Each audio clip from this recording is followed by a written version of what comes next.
अस्सलाम वालेकुम। नवाए सरोश में आपका खैर मकदम है। मैं हूं शकील अहमद सल्फी। आज एक ऐसे इशू पे बात करनी है जिसका हमसे ताल्लुक नहीं। चौंकिएगा नहीं, बस वीडियो आखिर तक देखिएगा। पिछले महीने यूजीसी के एक रेगुलेशन की वजह से पूरे मुल्क में एक तूफान बर्पा हो गया।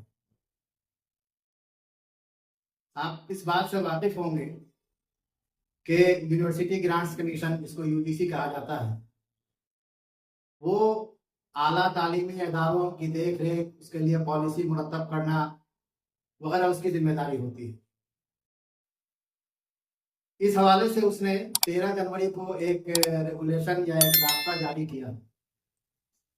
ये ज़ाब्ता दरअसल यूनिवर्सिटियों में या आला तालीम गाहों में जो सप्रेस्ड सेक्शन है, जो SC हैं, ST हैं या बैकवर्ड क्लासेस हैं, पसमानदा तबकात हैं, उनको डिस्क्रिमिनेशन से या भेदभाव से, जिसको हिंदी में जातिगत भेदभाव कहते हैं, उनसे महफूज रखने के लिए उसने एक इक्विटी कमेटी बनाई।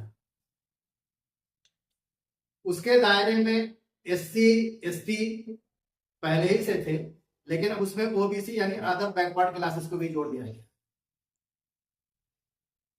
फिर यह है कि अगर इनकी तरफ से कोई शिकायत की जाती है तो फौरन उस पर कार्रवाई की जाएगी, लेकिन अगर शिकायत गलत हुई तो गलत शिकायत की वजह से कोई सजा नहीं।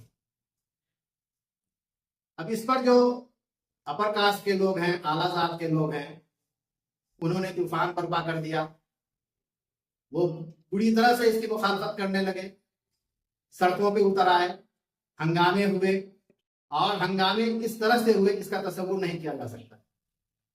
अपर कास्ट को बीजेपी का कोर वोटर समझा जाता है और है भी, लेकिन इतना हंगामा हुआ, इतना शोर मचाया गया और ऐसे ऐसे नारे हुकूमत और मोदी के खिलाफ लगाए गए जिसका आप तस्वुर नहीं। मोदी, जिनको भगवान से कम मानने को लिए लोग तैयार नहीं थे, उन्होंने उनके खिलाफ नारा लगाया, मोदी तेरी कब्र खुदेगी। यही नारा जब JNU में लगा था तो उस पर बड़ा हंगामा हुआ था, लेकिन जब अपर कास्ट के लोगों ने ये नारा लगाया तो उस पर हर तरफ से खामोशी। अपर कास्ट के लोगों के उनका अपना रिजर्वेशन है, यानी उनके अपने तहफुजात हैं इस ज़ाब्ते के लिहाज से, इस ज़ाब्ते के तनाजुर में। लेकिन ये बात तो सच है कि डिस्क्रिमिनेशन या भेदभाव नई बात नहीं है। ये बना भी क्यों? ये रेगुलेशन जो है वो इसलिए सुप्रीम कोर्ट की हिदायत पर आया, और सुप्रीम कोर्ट ने भी हिदायत इसलिए दी कि आप याद होगा, पहले की बात है, रोहित वेमुला की खुदकुशी और एक और लेडी स्टूडेंट के सुसाइड करने के बाद ऐसे हालात पैदा हुए कि PIL दाखिल किया गया और कोर्ट ने यूजीसी को हिदायत दी कि ऐसे ज़ाब्ते बनाए जाएं जिससे इस डिस्क्रिमिनेशन को रोका जा सके।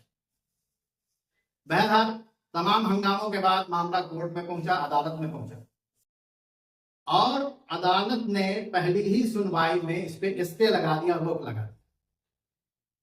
मामला जो पसमानदा तबकात हैं, जो दबे कुचले लोग हैं, जिनके साथ डिस्क्रिमिनेशन या भेदभाव आम बात है, उनके हुकूक के तहफ्फुज का था, लेकिन एक ही सुनवाई में पहले ही दिन कोर्ट ने उस पर स्टे कर दिया। और उसी कोर्ट ने जिसने कमेटी बनाने के लिए कहा था या रेगुलेशन तैयार करने के लिए कहा था।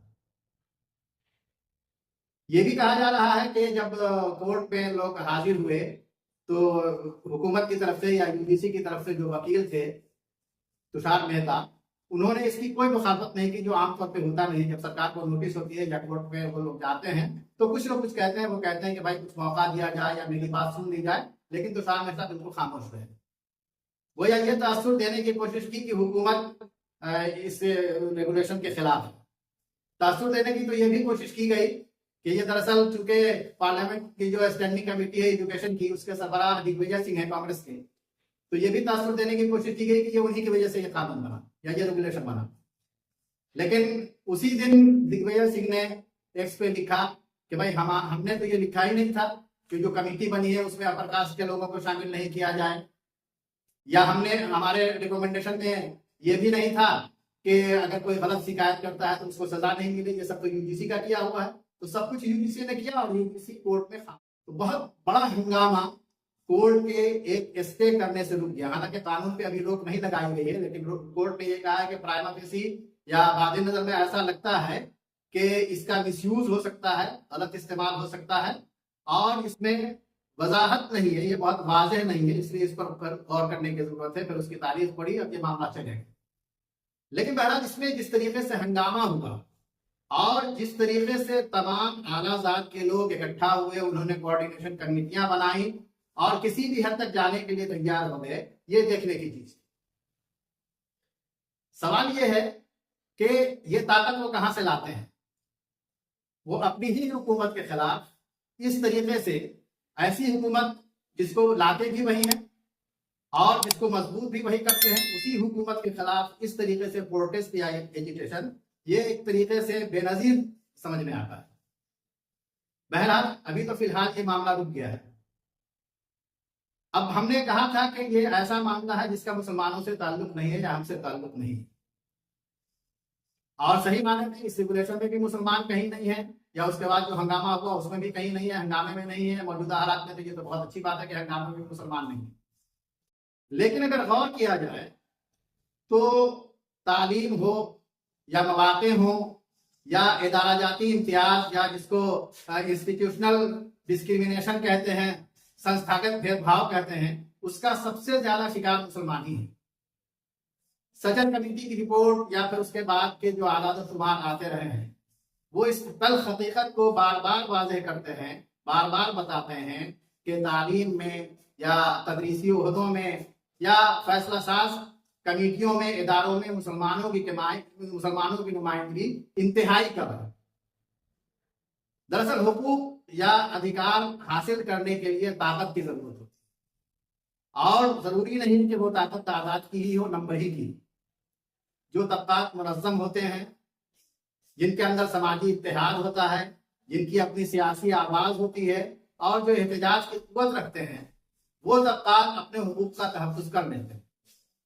उसके बरक्स जो तबकात मुंतशिर होते हैं, जिनके यहाँ लीडरशिप की क्राइसिस होती है, क़यादत का बहरान होता है, या उनकी कोई इज्तिमाई हिकमत अमली या कोई कलेक्टिव पॉलिसी या प्लानिंग नहीं होती है, उनके हुकूक का तहफ़्फ़ुज़ महज़ ख़्वाब होता है। हम कब तक अपने मजलूम होने का रोना रोते रहेंगे?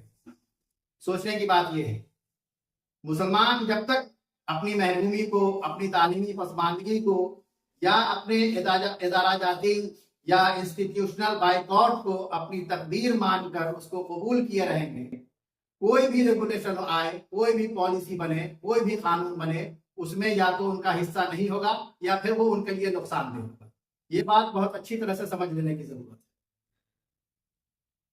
ये बात भी याद रखनी चाहिए कि हालात चाहे जैसे भी हों, मायूसी कुफ्र है। हमको बहरहाल जद्दोजहद करनी होगी और हुकूक के हुसूल का जो डेमोक्रेटिक तरीका है, उस तरीके को इख्तियार करना होगा।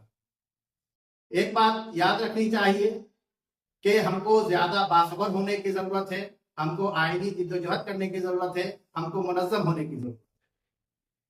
जो कौमें सिस्टम या निज़ाम को नहीं समझती, वो उसी निज़ाम के जरिए कुचल दी जाती।